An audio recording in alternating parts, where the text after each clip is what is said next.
I'm going to share with you 10 pieces of communications advice that you have heard a lot. The problem is they're no longer true, they're outdated, and they're hurting your career. Now, communication is a cutting-edge skill. It's what you do for 80% of your time at work. It's basically the work. And it has changed a lot. That's why it's important to understand what advice is still valid and what advice is old school, outdated, and it's hurting your career. So I will break down why these 10 pieces of communications advice that you've heard are wrong and what elite communicators do instead. In case we haven't met, my name is Eyal. I've helped over 300 CEOs become master communicators, and this is Speak Like a CEO, where I help you become a top 1% communicator. And I do believe it's important to set the record straight on this outdated advice that people still spread because it's hurting your career. So let's get into it.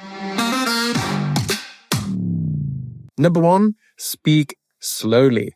You probably heard some old FBI guys say this on a podcast, speak slowly to project authority. Now, this was good advice for about 5,000 years, but it's no longer true. Why? Because back then, people in ancient Greece, in medieval churches, on town squares, they would usually speak outdoors somewhere with an echo, right? They would speak to massive crowds. Even, let's say, the 20th century, JFK, Ich bin ein Berliner, very slowly, but he spoke in front of 120,000 people in Berlin. And he said this on the balcony of the town hall that I can see right from my living room here. So there were good reasons people had to speak slowly, but today it leads to word starvation, meaning that I want you to speak faster. And that's exactly why podcast players allow you to change your playback speed. Why? Because I can speak as fast as I want. You can think faster. Usually people can think 6 times faster than anyone can speak. So speaking slowly leads to word starvation. Having said this, it's an individual preference. However, what all audiences like is variation. So it's not about speaking fast or speaking slow. It's about varying your pace. So for instance, if you want to inject energy, if you want to go through a section of your presentation that people actually know, if you're telling a story that is easy to understand, by all means, speed up. People will thank you for it. However, if you're highlighting a key message, you want to slow down and you want to pause and then give your key message. So speaking speed, vary, not fast, not slow. Number 2, tell them what you're going to tell them. Then tell them what you just taught them. Where to start? Often people ask me this, should I use this? Is this good advice? And I often ask back, do you like it when people do this? And not once did someone say, yes, I like it. No. It seems like everyone hates it, but still people peddle this advice. What's wrong with it? It's clunky, it's old school, and it feels patronizing, right? But there's something important here, namely the idea that we have to make our message stick. That is totally 100% true, but repeating it in a clumsy way is not the way forward. What you need to do is to package your idea in a story, in an analogy, and as a quote. And that quote really summarizes the essence of what you want to convey in a few sentences with great cadence. How do you do this? You compress it, you inject contrast, and then the cadence needs to be right. I have a whole video on this, on how to speak in quotes. Check it out. It's on this channel. But don't say in a clumsy way what you tell people. Package it in a way they want to remember it. Number 3, 1 minute, 1 slide. Now, this has for a long time been propagated by management consultants, by some presentation coaches. Now, here's the problem. It puts you in that boring middle, right? It's not fast. It's not slow and deliberative. It's kind of nothing really. So I would advise against it. What would you do instead? Well, either speed up or slow down. Speed up meaning sometimes I have like 100 slides and I go through them in like 30 minutes in a workshop. Why? Because it injects a lot of energy. If I'm speaking to a big crowd, a big workshop, for instance, a whole company, I need to project energy and bring the energy and infect the room with that energy. And having a lot of slides can help. For instance, it would show one big idea, it would show a meme, it would show a funny picture. So it's not slides full of graphs and 100 words.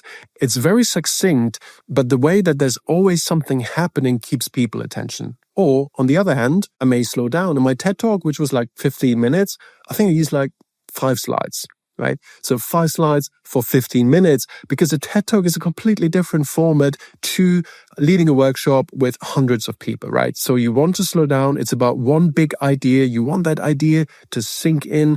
So having a lot of slides is not going to help you.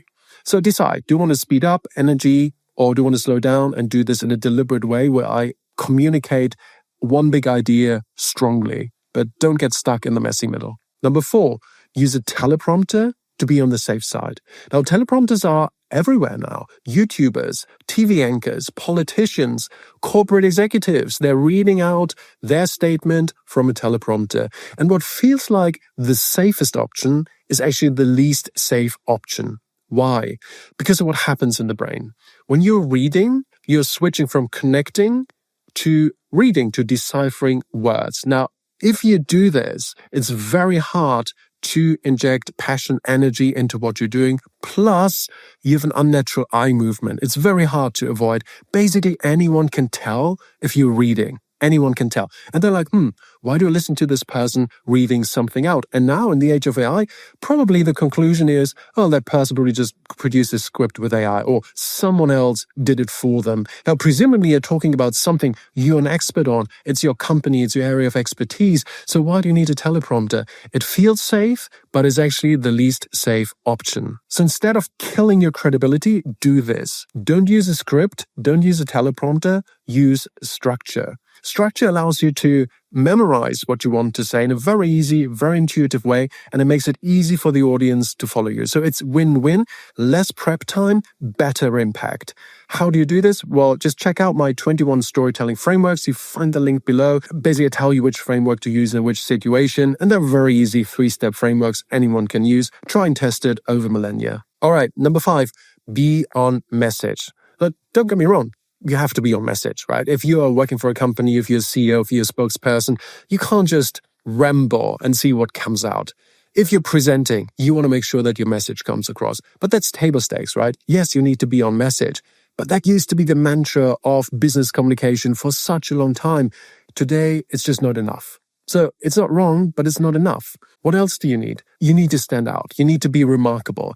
The brain doesn't pay attention to boring things, and we have access to so many interesting things at our fingertips any day, any second of any day. So it's really important that you understand how to stand out rather than just being on message. Number 6, fake it till you make it. Now, here's the problem. You're already lacking confidence. Now you're telling yourself that you should fake it. Now, that's a double whammy that's hard to come back from. I'm not saying it has never helped anyone, but as advice, as general advice to give to other people, I think is completely misguided. Now, I get it. You want to do it scared. You don't want to do it anyway. You want to do it before you have the track record that you know you're actually doing this. But at the end of the day, confidence comes from competence, and competence comes from practice. So you do want to stack up wins. You do want to take any opportunity you get to speak in front of other people so you can build that confidence. And of course, sometimes in a situation we just have to switch it on, and that's totally normal. And that's why I developed the BMW method. And this is what elite communicators do. They reset the nervous system, body. They reframe the situation in their mind. I'm here to give, not to get. I'm excited. I'm not nervous. And they organize your words. So body, mind, and words. They know how to organize their words with framework, with structures, by the right kind of preparation. And that's how they overcome nervousness, not by telling themselves to fake it. Number 7, the feedback sandwich. That is the idea that if you give someone feedback, critical feedback, you start with something positive. I really liked how you made coffee for the whole team.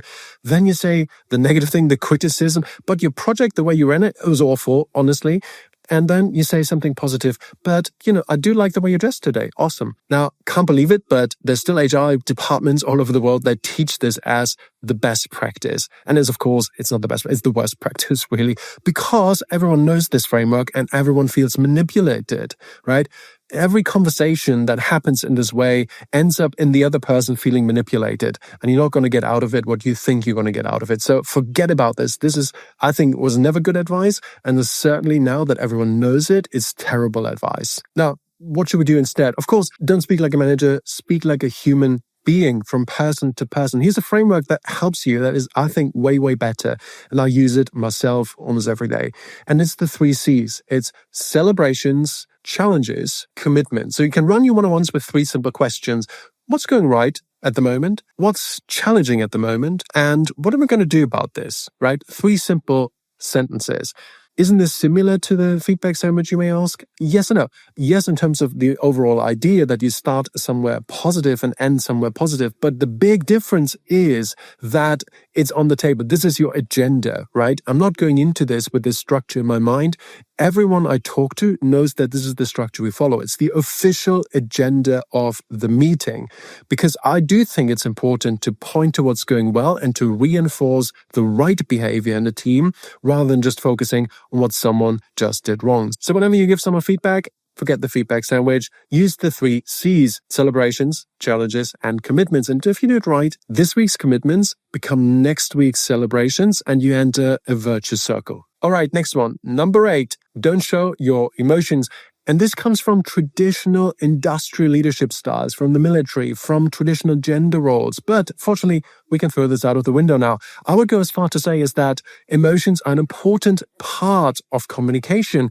Now, it's what creates connection. It's why I care. If you don't feel it, right? If the speaker doesn't project the energy, project the passion they have, why would you care? Vulnerability, on the flip side, is also important. That's what makes stories work. That's what creates trust. So yes, show your emotions, but stay in control. Leaders don't hide emotions, but they regulate them. Okay, number 9, and this is related. If your message is logical, people will agree.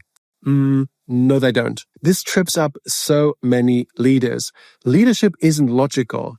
Leadership is biological. That's why the underlying neurology and psychology of communications is so important. Framing, priming, telling stories, analogies, metaphors, first impressions. Now, all of that stuff matters way more and matters way faster than logic. Now, I'm not saying logic isn't important. My point is that emotions and instinct come first. Think of instinct and emotions as 2 gatekeepers that you need to get past in order to be allowed to talk to the logical part of the brain, because those are the fast thinking parts of the brain. Thinking fast and then thinking slow, that's logic. So keep that in mind. The sequence matter. You take people on a journey from the instinctive to the emotional and then to the logical. If people don't trust you, you can have the best plan in the world that is very logical, is full of numbers, but you're fighting the brain. Don't do it. Start with instinct and emotion, the fast parts of the brain, then lay out your logical argument. Number 10, work on your soft skills.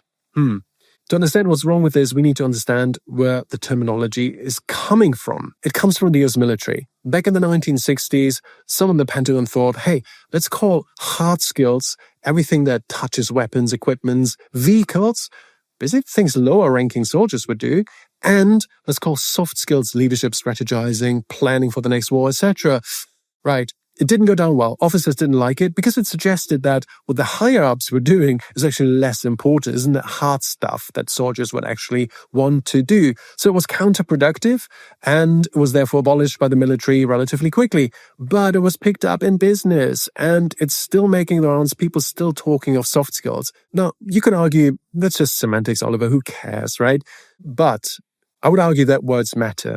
And talking about soft skills and hard skills suggests that hard skills are the real work, whereas soft skills is stuff you do sort of on the side. That's the nice to have part. I think this is misleading people because what used to be called soft skills is the work, is what you do for 80% of your time at work. And it's what makes you a leader effectively. And the higher you are, the more your work depends on your communication, right? You're no longer there for your technical expertise. You're there for your leadership skills, for your communication skills. So a better way to think about this is people skills and technical skills. Communication is the work, and I'm here to help you with that. So make sure you grab your 21 storytelling frameworks. Make sure you don't follow outdated advice that costs you your credibility and your audience, and instead do what elite communicators have already figured out that I've just shared with you. See you next week.